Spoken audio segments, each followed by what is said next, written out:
chat.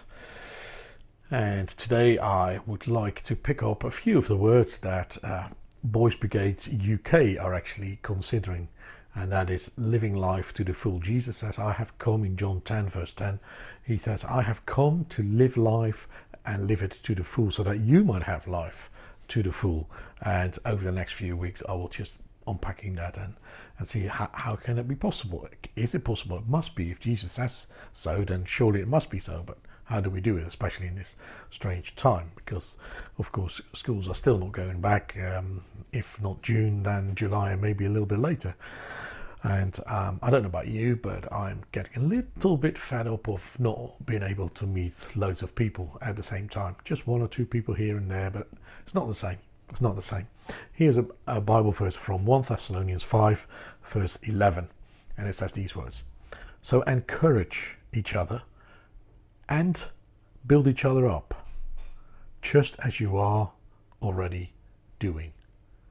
And that's a great verse. Let me read it again to you. So encourage each other and build each other up, just as you are already doing. And that's what we're doing within Boys Brigade. We build each other up. On a Wednesday, I look out, and the other leaders that look out for little things that you are doing.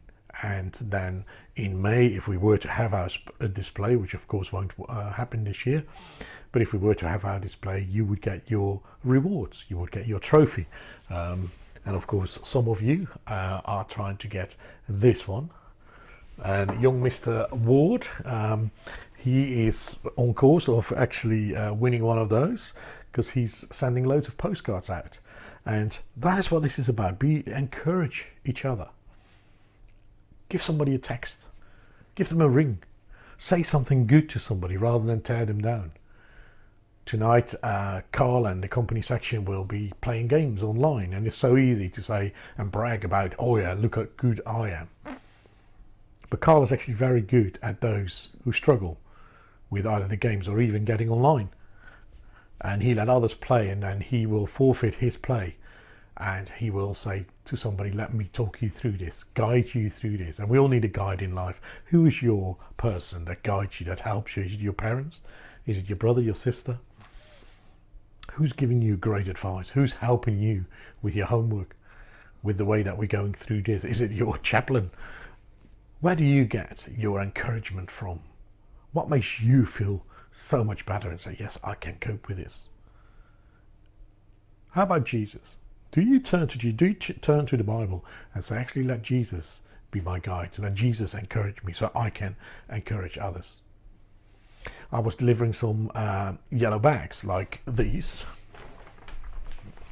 to my neighbours, and they had some stress balls in, and I just delivered them saying, it's a stressful time, please don't take it out on each other, take it out on the ball. And we got so many reactions. Why? Because people like to be encouraged. And I'm not saying that to brag about myself. I'm saying that you can do something simple, little acts of kindness. That is what it means. So encourage each other and build each other up. And you might come up with a long list of excuses. Maybe you are not happy about your looks, your abilities, the fact that your internet is slower than somebody else's, the fact that you haven't got a garden to go out in and run riot. You might come up with lots of excuses. Well, have a look at this guy, because he must have loads of excuses, and yet he knows what it means to live life to the full. Have a look at Nick.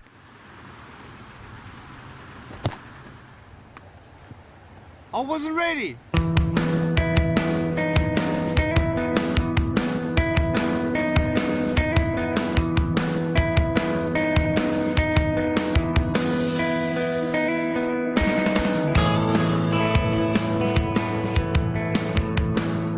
I have no arms and no legs, but I'm very thankful that I have my little chicken drumstick here. People freak out when they see me for the first time. It's so cool. I was at a water slide all by myself. Everyone obviously at the bottom of the slide is looking up and waiting for other people to come down, and here I come and they're freaking out. They're like, you know, like this. And I was so tempted to look at myself and go, what happened? You know? And there were times where I sort of looked at my life and thinking, well, I can't do this and I can't do that. And you keep on concentrating on the things that you wish you had or the things that you wish you didn't have. And you sort of forget what you do have. And there's no point, I believe, in my life where I wish I had arms lengths, I wish I had arms lengths, I wish I had arms lengths, because wishing won't help. But what I've seen in life are just a couple key principles, and the first thing that I've seen is to be thankful.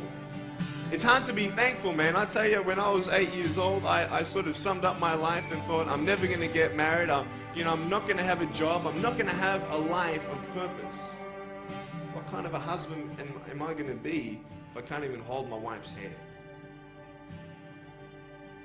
It's a lie to think that you're not good enough. It's a lie to think that you're not worth anything.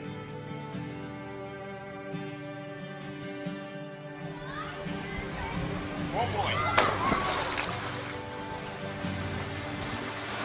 Woo! It's freezing, I can't feel my hands. I love life. You know, so many people come and say, how come you smile so much? And I'm like, well, it's a long story. But it's very simple at the same time. You see, it's very hard to smile sometimes in life. There are things that happen that you don't know and you don't understand, and you don't know if you're going to get through it. You know, you go through your storms in life and you don't know how long this storm is going to be. And today I want to share with you some principles that I've learned in my life that you can use in yours.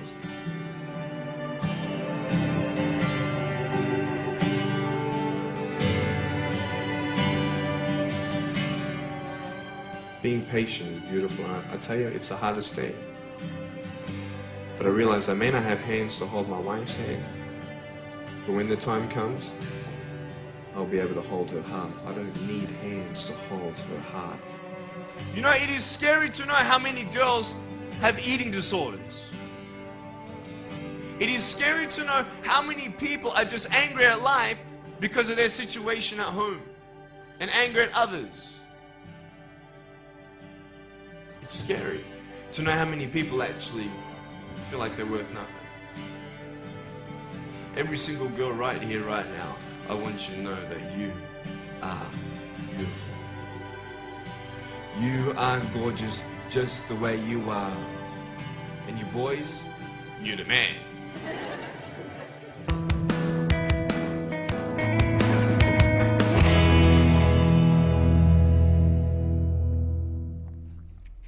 Interesting, isn't it? And I know we can't compare each other to one another, but it's good to look at other people and see their life and say, actually, where does he get his strength from? Where does he get his enthusiasm from? Where does he get his joy from?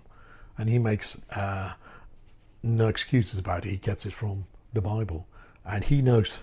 So encourage each other, because that's what he does. He goes around speaking at schools. He encourages. He builds people up, just as you are already doing. So if you're doing it, keep on doing it. If you've forgotten how to do it, may this be a reminder that we should look after one another, especially within the Boys Brigade. And maybe this week, before the schools go back, teachers will go in and out of schools. Maybe it's time to write a letter, a postcard, a thank you to one of your teachers. Just send it to your school with your teacher's name on it. They will get it. Then write to them and say, I'm part of Boys Brigade and I want to encourage you. I want to encourage you. I'm looking forward to seeing you again. And of course, you can only write that to teachers that you mean it about. But wouldn't that be great if a teacher just walks in to check their post or check their desk and they find a letter or a postcard, and nobody will ever have to know? But that's encouraging. That's building up. So let's do that this week until we meet again virtually next week. Let me finish with that verse again. 1 Thessalonians 5:11. So encourage each other, build each other up, just as indeed you are already doing. Let's pray the Boys Brigade prayer together as we close.